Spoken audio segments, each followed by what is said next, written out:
Hello guys, अस्सलाम वालेकुम। Welcome to our YouTube channel.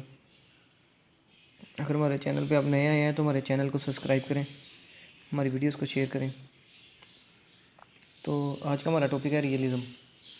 Realism क्या है, ठीक है। तो इस पर मैंने एक पार्ट बना दिया हुआ है, ये हम इसका पार्ट 2 बनाते हैं।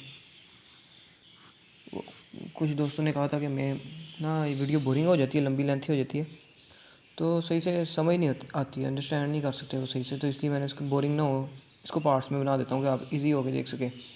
तो एक पार्ट मैंने इस पर पहले बना दिया है, आज ये दूसरा पार्ट बना रहे हैं उस पर, ठीक है। पहले पार्ट में मैंने आपको उसके बारे में कुछ वो उसके पॉइंट्स हैं 8 वो बताए हैं, ठीक है।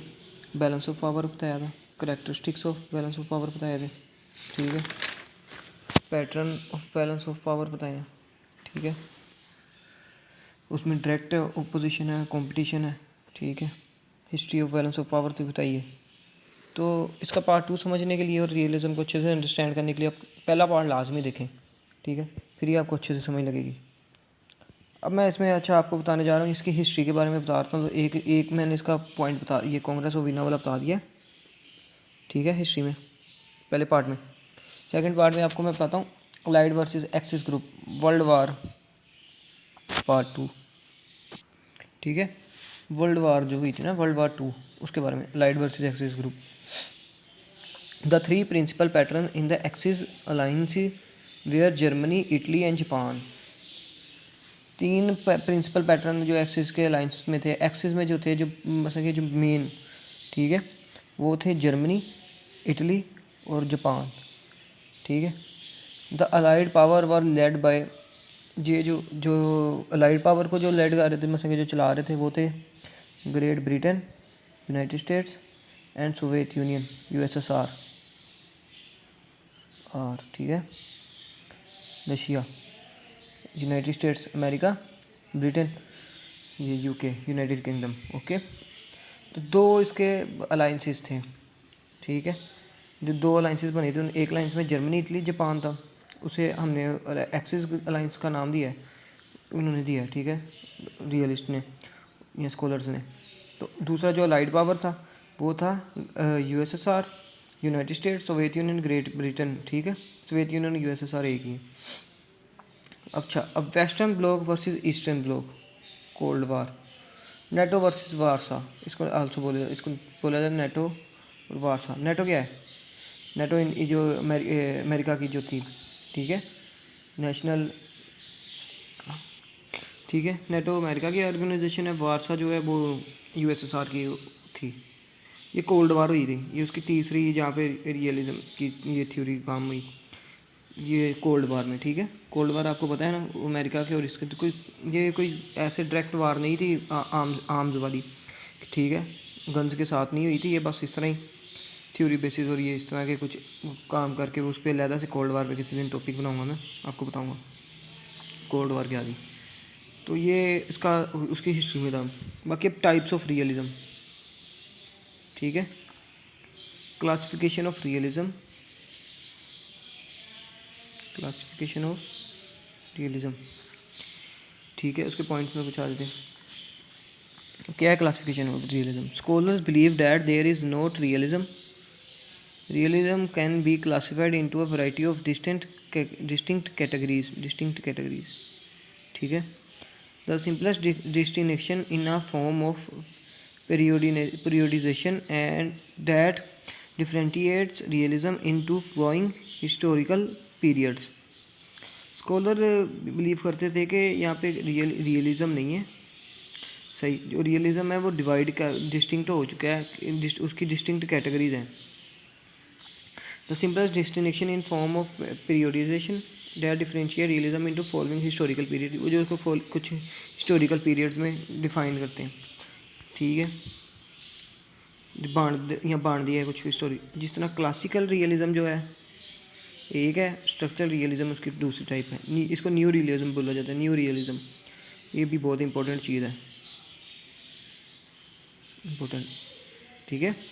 न्यू रियलिज़म, क्लासिकल रियलिज़म और न्यू रियलिज़म। क्लासिकल रियलिज़म वही है जो पुराना रियलिज़म है, न्यू स्ट्रक्चरल रियलिज़म वो है जो न्यू रियलिज़म है। उसमें भी क्या है वो भी आपको बताएंगे। अच्छा, क्लासिकल रियलिज़म क्या है? Thucydides Thucydides concludes। अच्छा, international politics is driven by an endless struggle of for power. International जो पॉलिटिक्स है, classical realism, according to classical realism, international politics is driven by an endless struggle for power. ये उसमें international politics से driven मतलब निकला है endless struggle जो है पावर की, उससे, ठीक है, उससे इंटरनेशनल पॉलिटिक्स में सिर्फ यही है अकॉर्डिंग टू क्लासिकल रियलिस्ट, ठीक है। तो उसका दूसरा पॉइंट क्या है? Second point, the drive for power and the will to dominate are fundamental aspects of human nature. The drive for power and the will to dominate are fundamental aspects of human nature. जो power है या dominant fundamental aspects हैं, मतलब कि जो human nature है वो कह रहे हैं कि जी सेल्फिश है। ह्यूमन नेचर की नेचर है कि उसने इस तरह का मतलब कि एक एनवायरनमेंट क्रिएट करना है कि वो पावर के गेन करना चाहता है, ठीक है। वो सेल्फिश है, वो अपने लिए पावर गेन करना चाहता है खुद को डेवलप करने के लिए। तो ये उसका फंडामेंटल एस्पेक्ट है ह्यूमन नेचर का, ठीक है। तो ये according to classical realist. Justice, law and society have no place और an circumscribed in the international politics.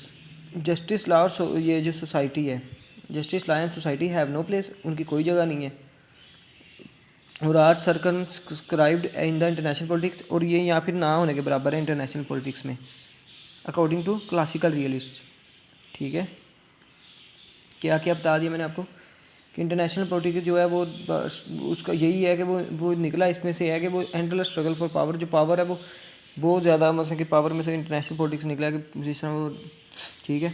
और फिर उन्होंने कहा ह्यूमन नेचर जो है, ह्यूमन नेचर सेल्फिश है, उस सेल्फिश है वो, इस उसके ये उसका फंडामेंटल एस्पेक्ट है कि उसने पावर को गेन करना है उसने। और तीसरी उसकी बात जो मेन चीज़ है वो ये है कि जस्टिस, लॉ और सोसाइटी, जस्टिस, लॉ और सोसाइटी, तीन बड़ी टर्म्स, इसकी कोई जगह नहीं है इंटरनेशनल पॉलिटिक्स में, ठीक है, ये ना होने के बराबर है उसमें। तो ये तीन चीज़ें, ठीक है, वो बता रहा है। अच्छा, और एक पॉइंट आपको बता देते हैं आज की वीडियो में, the behaviour of the state as a self seeking egoist is merely a reflection of the characteristics of its citizen. जो स्टेट का बिहेवियर है ना सेल्फ, वो उसकी जो सिटीजन्स की जो मतलब जिस तरह के उसके सिटीजन है ना, वैसा उसका बिहेवियर है।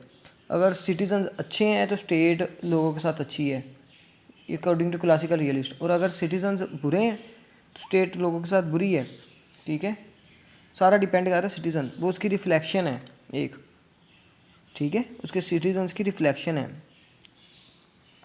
अगर स्टेट सेल्फिश है तो स्टेट और उसके मतलब उसका मतलब है कि उसके सिटीजन सेल्फिश है, ठीक है। ये क्लासिकल रियलिस्ट ये कहते हैं, लेकिन ये न्यू रियलिस्ट ये नहीं सारा कहते हैं। तो अच्छा, अभी के लिए आज के लिए इतना काफ़ी है, ठीक है। अगला आपको मैं नेक्स्ट वीडियो में इंशाल्लाह समझाऊंगा। और इस वीडियो को समझने के लिए और रियलिज्म को समझने के लिए जो मैं इस पर पढ़ा रहा हूँ, आप इसको पहली वीडियो भी देखें या आज वाली भी देखें, और इस पर जो नेक्स्ट वीडियोस बनाऊंगा वो भी लाजमी देखें, ठीक है। अगर हमारे चैनल पे आप न्यू हैं तो हमारे चैनल को सब्सक्राइब करें, हमारी वीडियोस को लाइक करें, शेयर करें। अगर वीडियो अच्छी लगी हो तो इसको ज़रूर लाइक करें, ठीक है। और अगर इंटरनेशनल रिलेशंस के आप वाकई मतलब कि आप सीखना चाहते हैं, लर्न करना चाहते हैं हाउ टू, तो वो आप ज़रूर इसको मेरे चैनल से अच्छे से इंशाल्लाह सीख सकेंगे, ठीक है। अपने दोस्तों में ये डिवाइड करें, चैनल को मतलब कि ज़्यादा से ज़्यादा शेयर करें, ठीक है। आपके सब्सक्राइब्स और लाइक्स की ज़रूरत है। थैंक यू, अल्लाह हाफ़िज़।